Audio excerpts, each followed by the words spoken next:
చురకత్తి లాంటి చూపుతో కవ్విస్తున్న crazy beauty Kamakshi Bhaskarla ప్రస్తుతం టాలీవుడ్ లో ఈ పేరు గట్టిగా వినిపిస్తుంది. అందం, అభినయంతో పాటు విభిన్నమైన నేపథ్యం ఆమెను ప్రత్యేకంగా నిలబెడుతుంది.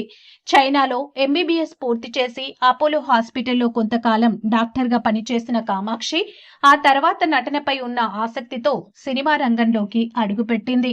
2019లో ప్రియురాలు సినిమాతో కెరీర్ ప్రారంభించిన ఆమెకు అసలైన గుర్తింపు 2021లో వచ్చిన మా ఊరి పొలిమేరతో వచ్చింది. హర్రర్, థ్రిల్లర్ జానర్లో ఛాలెంజింగ్ పాత్రలో నటించి ప్రేక్షకులను ఆకట్టుకుంది. పొలిమేర 2లో లక్ష్మి పాత్రతో మరింత ప్రశంసలు అందుకున్న కామాక్షి 2024లో దాదాసాహెబ్ ఫాల్కే ఫిలిం ఫెస్టివల్లో ఉత్తమ నటి అవార్డును కూడా సొంతం చేసుకుంది. ఇటీవల 12A రైల్వే కాలనీ సినిమాతో ప్రేక్షకుల ముందుకు వచ్చిన ఈ భామకు సినిమాకు యావరేజ్ టాక్ వచ్చినప్పటికీ ఆమె నటనకు మంచి మార్కులు పడ్డాయి.